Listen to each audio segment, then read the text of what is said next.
Hola. Hoy vamos a explorar una solución bastante simple y a la vez que elegante de cómo lograr consenso en un sistema de base de datos distribuido sin necesidad de requerir una implementación de relojes atómicos o un sistema de GPAs para la sincronización del tiempo. Yo soy Jefferson, de Medellín. Trabajo básicamente en programación funcional en S4N. Estamos contratando, afuera hay un stand si quieren más información. Tenemos bastantes cosas en sistemas distribuidos y programación funcional. Parte de la motivación de esta charla fue que la implementación de Fauna en sí toma varios conceptos de la programación funcional en términos de que las transacciones de la base de datos son puras, es decir, que no corren ningún efecto secundario, excepto el de lecturas y escrituras. Además de que el DSL de Fauna presenta un lenguaje de programación funcional basado en cálculo lambda y que es interno a la base de datos. Entonces, cuando uno llega a Fauna, se encuentra con más o menos una descripción de este estilo, que básicamente Fauna es una base de datos distribuida con capacidades de ser tanto relacional como documental, y que nos trae unas garantías de consistencia basadas en serialización estricta y que no, pues una de las características principales es que no usa ningún tipo de sincronización de relojes para lograr dichas garantías de consistencia. Lo contrario que hace Google Spanner, por ejemplo, que sí requiere un sistema de relojes atómicos para lograr las garantías que promete. Pero para lograr entender, de hecho, todos estos términos que nos nombran y qué trade-offs hay al usar este tipo de implementación, hay que llegar a entender unos conceptos clave. Primero, Fauna está basada en Calvin y nos da unas garantías de serialización y de snapshot isolation y otras cosas que ya vamos a ver durante la presentación. Entonces empecemos con Calvin. Calvin es un protocolo transaccional cuyo objetivo es optimizar la replicación a través de diferentes áreas geográficas. En cada clúster del Calvin vamos a tener réplicas geográficamente distribuidas. En cada una de estas réplicas va a tener una copia exacta de toda la información de la base de datos. Dentro de cada réplica vamos a tener una cantidad arbitraria de nodos entre los cuales dicha información se va a distribuir. La comunicación internamente entre las réplicas normalmente es de bajas latencias y la escalabilidad y comunicación entre réplicas puede ser incluso a escala de latencia global del Internet. La idea principal tras Calvin es separar dos problemas, que es el ordenamiento de las transacciones o de los mensajes que me van a llegar y la ejecución de los mismos. De esta manera, Calvin logra dicha optimización. Entonces, en una implementación de Calvin vamos a tener un conjunto de transacciones en paralelo y posiblemente concurrentes que van a llegar a un subsistema llamado secuenciador que va a tomar lotes de dichas transacciones y los va a ordenar de alguna manera en un orden total para dichas transacciones. Luego, este ordenamiento se va a insertar en un bloque que es distribuido y visible a todas las réplicas que tenemos. Luego de que tenemos este ordenamiento a priori, antes de ejecutar las transacciones, cada réplica va a poder ver este log distribuido y va a tomar otros lotes de transacciones de acuerdo a la versión de snapshot de la data que quiere procesar. Eso va a quedar más claro con el ejemplo en unos instantes. Y cada réplica va a actuar de manera independiente, sin ninguna coordinación extra o proceso de consenso, para llegar a los mismos resultados. Ahora, ¿qué es el Snapshot Isolation? Básicamente nos da la garantía de que cada transacción se puede operar de manera independiente y que la transacción subsiguiente va a ser consistente, dado que ya se garantizó que las transacciones anteriores son visibles para esta nueva transacción y todas aquellas anteriores son correctas. Eso se hace por el proceso de commit, que también vamos a ver en un momento. Entonces, aquí cada transacción que cambia un objeto, durante el tiempo que le toma a esta transacción mutar este objeto, supongamos que llega una segunda transacción que puede ser más rápida en el cambio y logra hacer el commit de cambio sobre dicho objeto antes de la primera transacción. Entonces lo que va a ocurrir es que esta primera transacción va a ser abortada y la versión de los datos va a ser la que modificó la segunda transacción que logró hacer el commit antes de la anterior. Así que todos los cambios que se hizo por la transacción 1 van a desaparecer. Ahora, la serialización estricta es básicamente nos da dos garantías. La primera es que todas las transacciones que vamos a recibir van a estar ordenadas totalmente bajo cierto criterio. La segunda, que es la linearizabilidad, nos dice que estas operaciones van a estar restringidas a condiciones de tiempo real en el que fueron emitidas.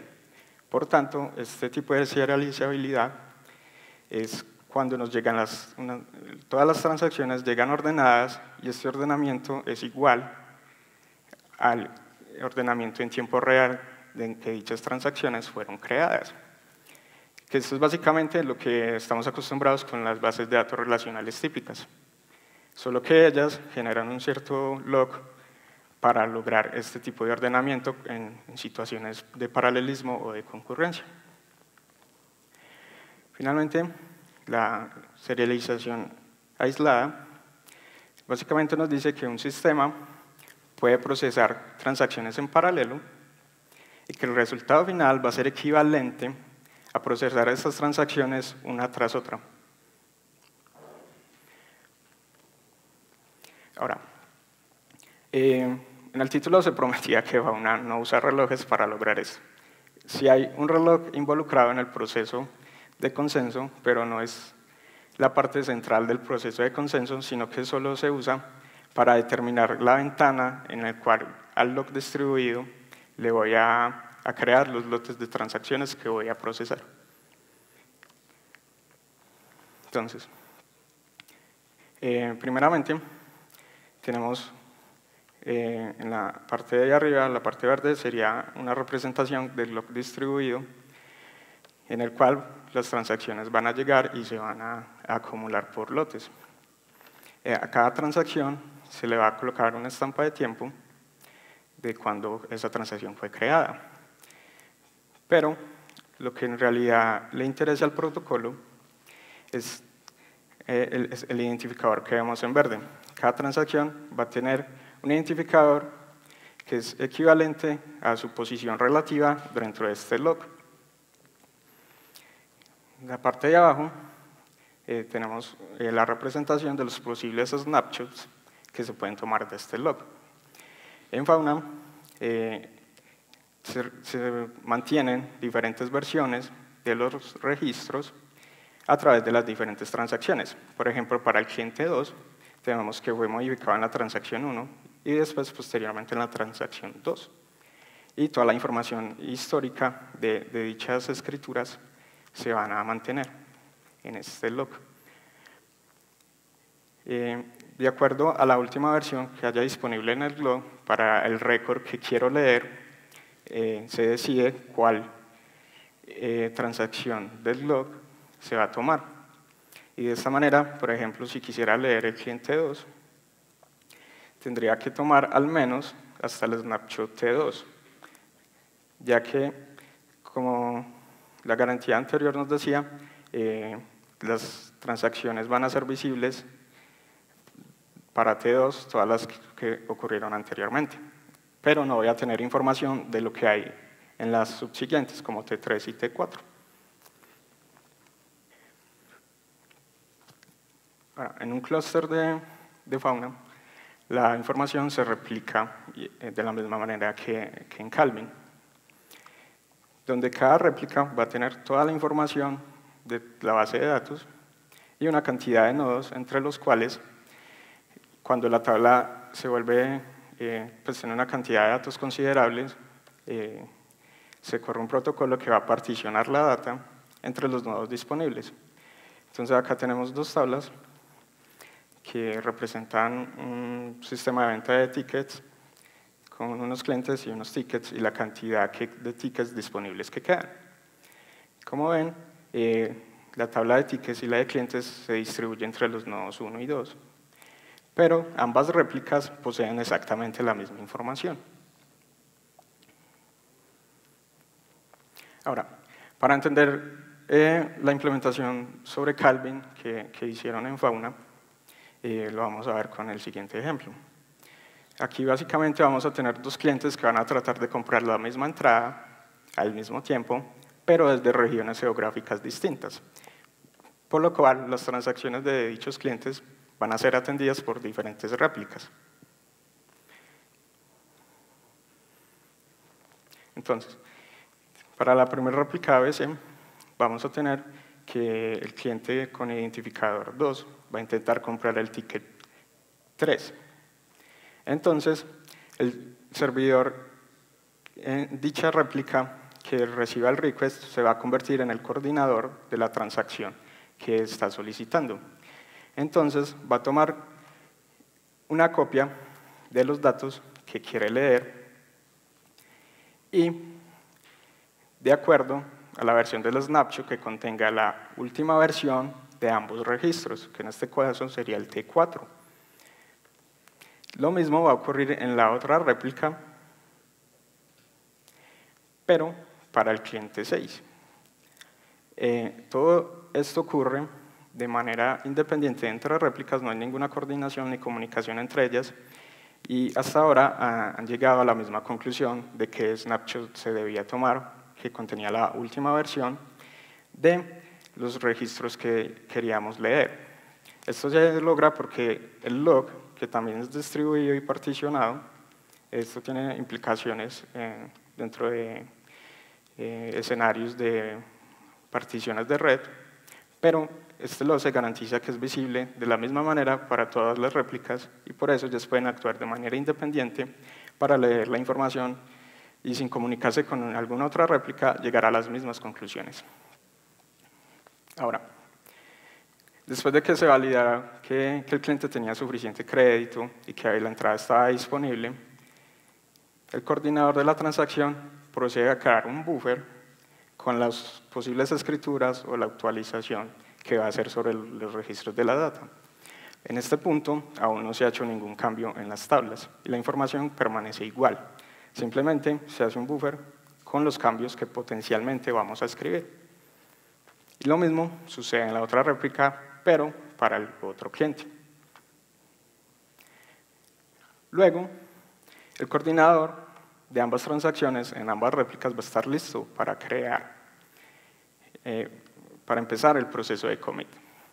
En este proceso, lo primero que los coordinadores van a hacer es insertar en el log distribuido la información que han adquirido. Es decir, en esta entrada T5 y en la entrada T6 va a estar toda la información de las lecturas que los coordinadores realizaron y las potenciales escrituras sobre la base de datos.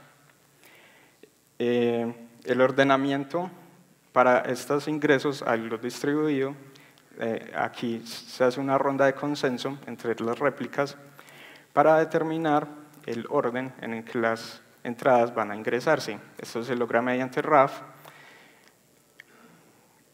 y es la única punto del proceso en el que el protocolo hace una ronda de consenso. Normalmente, en los sistemas de two-phase commit, por ejemplo, se hacen al menos 2 rondas de consenso para lograr hacer esto. Luego, hay que garantizar perdón, me adelanté. Luego, sí, hay que garantizar que las entradas, que las posibles escrituras que voy a realizar en el cambio de la base de datos no violen ninguna de las garantías de consistencia por las cuales estamos considerando. Entonces, lo que va a ocurrir es que el coordinador va a volver a hacer las lecturas en base al snapshot que acaba de ingresar en el log distribuido. Entonces, de esta manera, en la réplica ABC se va a leer la transacción 5 en la primera parte de la flecha roja es las lecturas originales que tuvieron lugar para realizar esta transacción. Y estas lecturas se van a contrastar contra la información que existe en este momento en la base de datos. Y lo mismo va a ocurrir en las demás réplicas sobre el mismo snapshot. Entonces, para la réplica ABC, vemos que las escrituras originales y luego las que están en la base de datos son exactamente iguales. Por tanto, se considera que esta transacción fue correcta a la luz de que la información no cambió y que se puede pasar a hacer el commit en las tablas reales. Entonces, de esta manera, la transacción T5 del log distribuido escribe en las tablas reales y cambia la información, haciendo que la entrada 3 ya no esté disponible y actualiza el identificador del timestamp en las tablas que lo relaciona a su correspondiente transacción en el log distribuido. A la misma conclusión va a llegar la réplica XYZ. Ahora hay que leer la siguiente transacción. En esta transacción va a ocurrir exactamente lo mismo. Se va a leer las lecturas del log distribuido para el snapshot T6 sobre la información que hay en las tablas, pero ya ocurrió un commit. Entonces, la información nueva se va a ver reflejada en esta nueva lectura sobre el snapshot T6. Y va a ocurrir lo mismo en la otra réplica.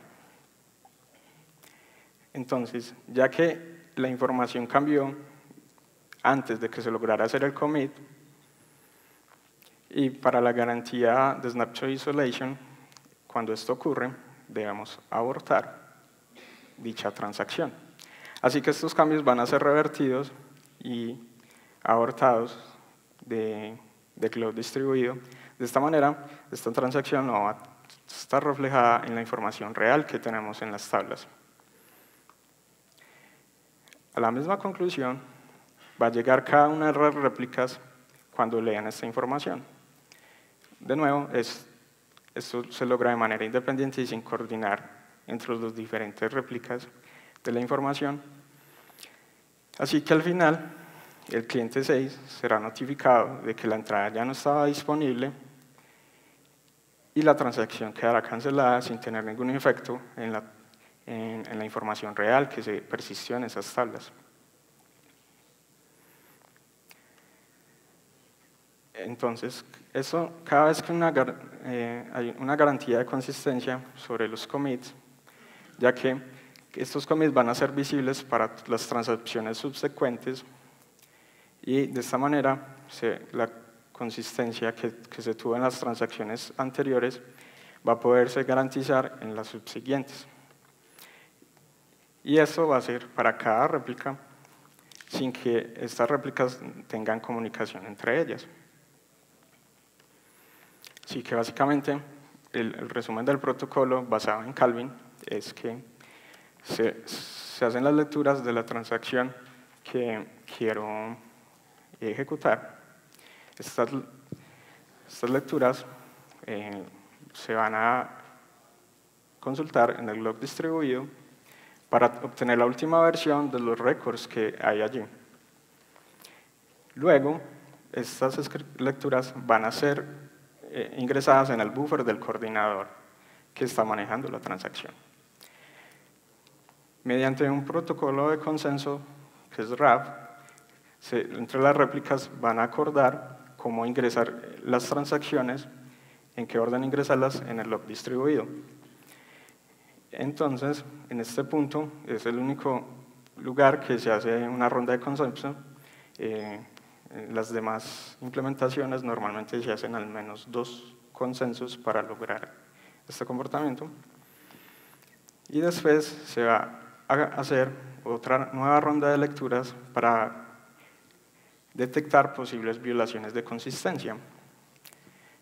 Si las hubo, las transacciones que se acuerdan entre las réplicas que no son consistentes simplemente se van a abortar y el estado de la transacción anterior va a ser el que quede persistido en el tiempo. Este tipo de aproximación para lograr estas garantías de consistencia pues tiene unas implicaciones en el rendimiento del sistema en general. La primera es que ante particiones de red sobre la distribución del log, estas garantías no se van a poder mantener de manera global, ya que el log sería el punto único de consenso para todas las réplicas y es base en la ronda de consenso de la que cada réplica llega. Entonces, ese sería como el punto de falla en ese escenario. Y también pueden haber puntos de falla en la incertidumbre que se encuentra en el reloj que determina la ventana para crear los lotes en el log distribuido. Entonces, esa sería la mayor implicación. Si quieren ver más a fondo, no solo para este sistema, sino para muchas otras bases de datos y sistemas distribuidos, pueden visitar Jensen, que tiene informes sobre test en qué puntos estas garantías digamos estos productos dicen que tienen, en qué puntos fallan. En el caso de Fauna, estas garantías no existen en casos de streaming o cuando se manejan índices sobre las tablas, que incluso pueden romper el snapshot isolation y hacer que algunas transacciones futuras o subsiguientes a la cual estoy consultando actualmente tengan visibilidad sobre una anterior. Pero son casos, digamos, extremos de que no están en la funcionalidad, pero cuando se decide optar por cierto producto para solucionar este tipo de complejidades que vienen cuando se está manejando un sistema distribuido, es bueno saber bajo qué circunstancias las garantías de consistencia se van a mantener y cómo, desde la parte, digamos, ya de aplicación, si alguna de esas cosas falla,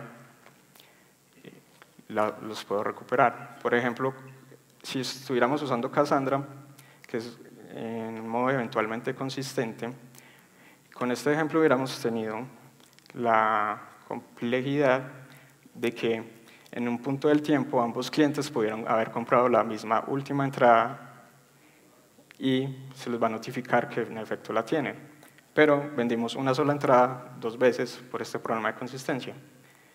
Entonces, como esa garantía no estaba, desde la parte de aplicación toca hacer algún manejo para solucionar el inconveniente. Estas son las referencias con los papers informales. En esta presentación básicamente estaba la definición de estos términos de una manera muy informal. En estos documentos se presenta la manera formal y original de cómo estos conceptos fueron creados y bajo qué circunstancias pueden garantizarse dichas garantías. Esto, muchas gracias.